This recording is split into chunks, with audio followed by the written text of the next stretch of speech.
Hello there, this video is going to be talking about the poem Follower by Seamus Heaney. If you're doing your IB English A individual oral commentary, or your IOC, this may be of use, or if you're studying for this poem for any other exam, I hope you'll find something of interest here.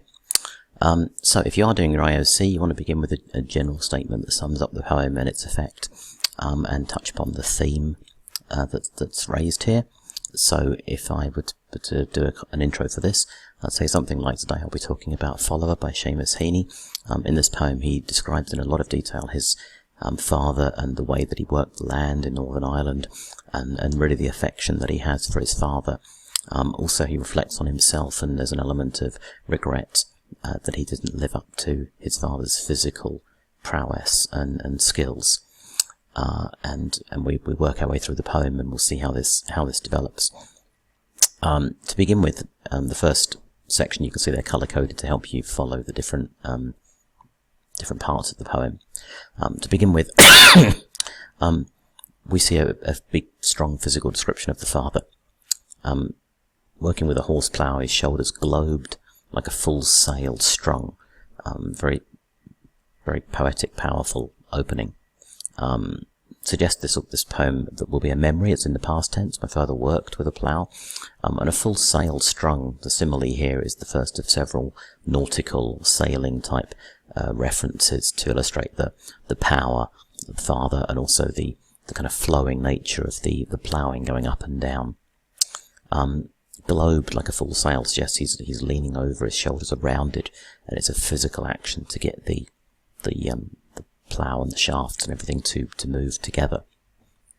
The shafts and the furrow are obviously agricultural references. The horse is strained at his clicking tongue.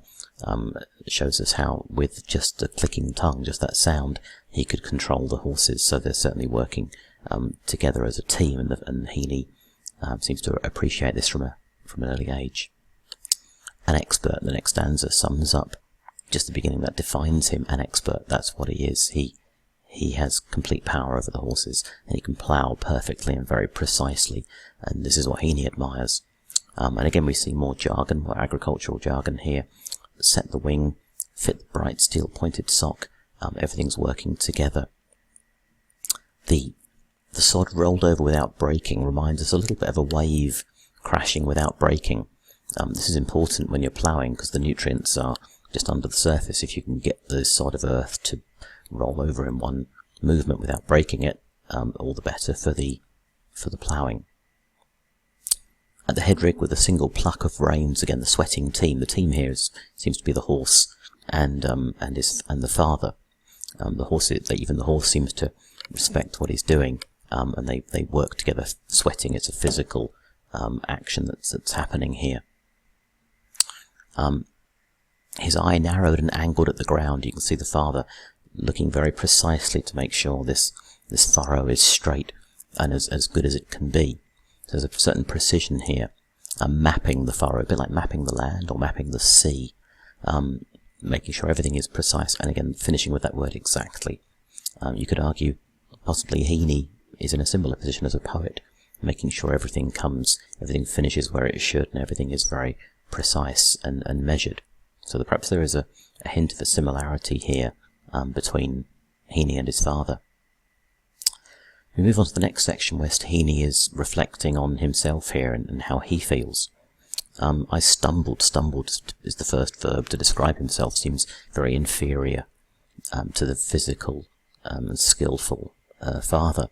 His hobnailed wake, the wake again is the reference to waves crashing. The wake is what comes after them.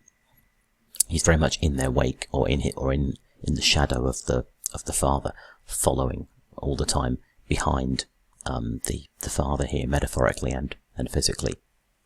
I fell sometimes on the polished sod and ruined the work. The sod is polished and perfect and ready, and he would fall sometimes. Despite this, there seems to be some affection between him and the father. Sometimes he rode me on his back, so he clearly has time for the sun, dipping and rising again like waves in his plod. So although the word love is never mentioned in this poem, there does seem to be that between them. There seems to be a close relationship here. but also a sense of regret from Heaney that he isn't following in his father's footsteps. He's very much in his shadow and behind him. And then continuing with that, I wanted to grow up and plough. We wonder whether he really means plough or grow up and be like my father. You'll see the spelling there is the American spelling. I think the original should have the P-L-O-U-G-H spelling. But the sense is that it's not so much he wants to grow up and plough, but he wants to grow up and basically be his father, or be respected in the same way that his father is. To close one eye, stiffen my arm. Again, he's replicating what we just heard earlier, the physical preciseness of ploughing, being really, really clear and precise. Although in a sense, again, closing one eye and using your arm physically to write is what Heaney does, or what Heaney did. And again, the sense of regret and disappointment. All I ever did, this hopeless kind of phrase, all I ever did was follow in his broad shadow. So again, to Heaney, to the young Heaney, it's a broad shadow, like a globe. And he follows him around the farm, but like a yapping dog, something fairly useless. He sees himself as fairly inconsequential here. And this continues into the last section, the first line of the last stanza at least. I was a nuisance, tripping and falling. Again, similar to the stumbling earlier. Not physically skilled at all. Very much getting in the way. Yapping, always. Yapping, again, reminds us of a pup at his heels. And someone who's an annoyance to his father. Although we don't get the sense of that from his father, from how he behaves. And then these final 3 lines. But today indicates a real change. This caesura before but indicates a real shift in the tone here. Today it is my father who keeps stumbling behind me and will not go away. So really the tables have turned now, and the father in old age is stumbling and more frail. There's a sense of perhaps some mild frustration here. Will not go away. He physically will not go away. The memory of his physical nature will not go away. We're not sure. But ultimately there still seems to be an affection for his father here, and an admiration even in the old age when the physical strength has gone.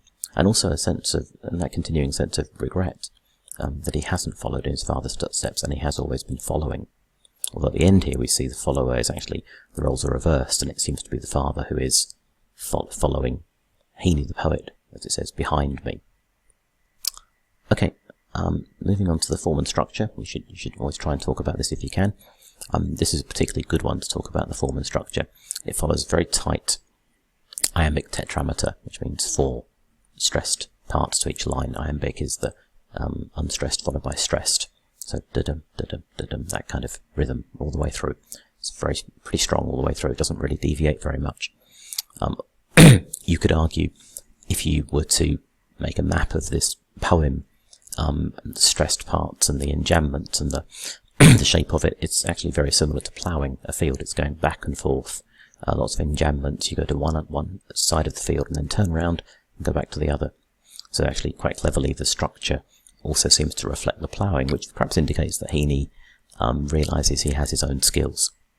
And it very interestingly, the rhymes, we tend to have an imperfect rhyme or half rhyme, followed by a perfect rhyme in alternating rhymes here.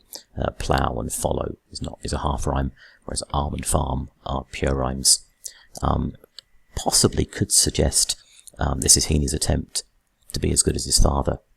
He's the half rhyme, and the father is the perfect rhyme, and Heaney never quite manages to match the father in that sense. So there we have it. Brief summary of the poem. One of my favourite Heaney poems. I hope you also enjoyed it. Thanks very much.